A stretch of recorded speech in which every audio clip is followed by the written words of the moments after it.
This is Engage New York, Module 2, Lesson 11. Read the objective out loud while I read it. I can multiply decimal fractions by multi-digit whole numbers through conversion to a whole number problem and reasoning about the placement of the decimal. This objective is just like yesterday's objective. We are going to go ahead and begin with fluency. Our fluency is a sprint. We're going to multiply decimals.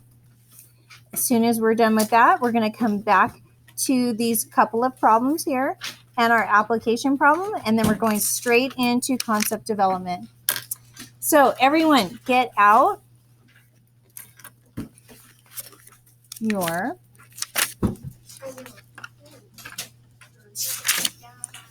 your sprint for lesson 11. Put your pencil up. As soon as you're ready, when I see pencils up, I will start the timer.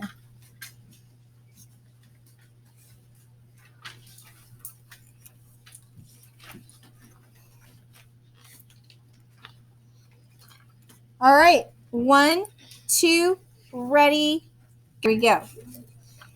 4, 0.4, 0.04, 8, 0.8, 0.08, 9, 0.9, 0.09, 12, 1.2, 0.12, 0.15, 1.5, 15, 16, 1.6, 0.16, 32, 3.2, 0.32, 2.4, 30, 3, 0.3, 0.4, 0.24, 0.4, 0.16, 0.56, 7.2, 0.72. Did anyone get farther than me?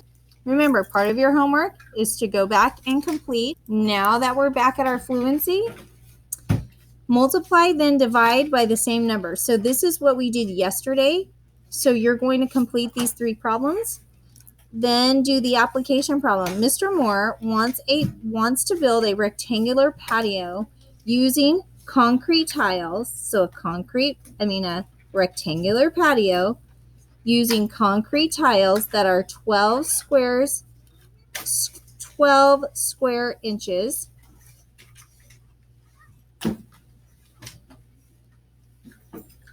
The patio will measure 13 feet, 13.5 feet by 43 feet. What is the area of the patio? So that's number 1 is area. Number 2, how many concrete tiles will he need? And part 2 is how many tiles. So this problem has 2 questions that need to be answered.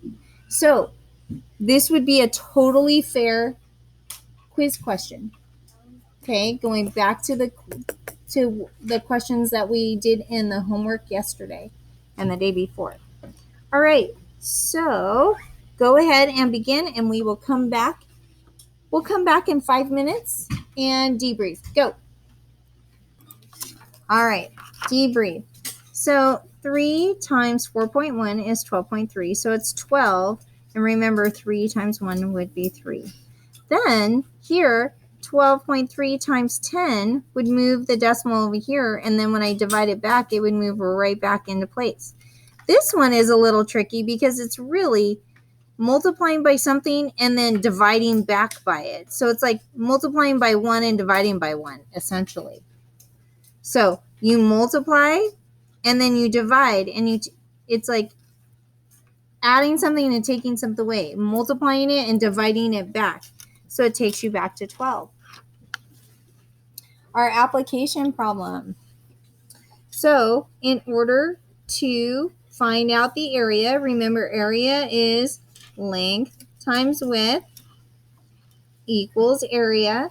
So I multiply and I use the strategy that we were using yesterday, 135 tenths times 43. When I get my answer, I add my tenth back in. So it's 580.5 square inches. And that's how you write square inches. You can write square inches or you can write inches squared. Then, if the tiles are 12 square inches. Well, if there are 12 square inches, you're going to end up, you can't buy 580.5 tiles. You would have to buy 581 tiles. They're not going to cut a tile for you and go, here you go, you can only buy half, right? They're going to make you buy the full tile. Yes, yes? That's like the school bus. We have all these kids going on a field trip, and the kids that don't fit on the bus, do we say, oh, well, sorry, you have to go home? You can't go get half a seat. No, then they go, oh, no, let's get another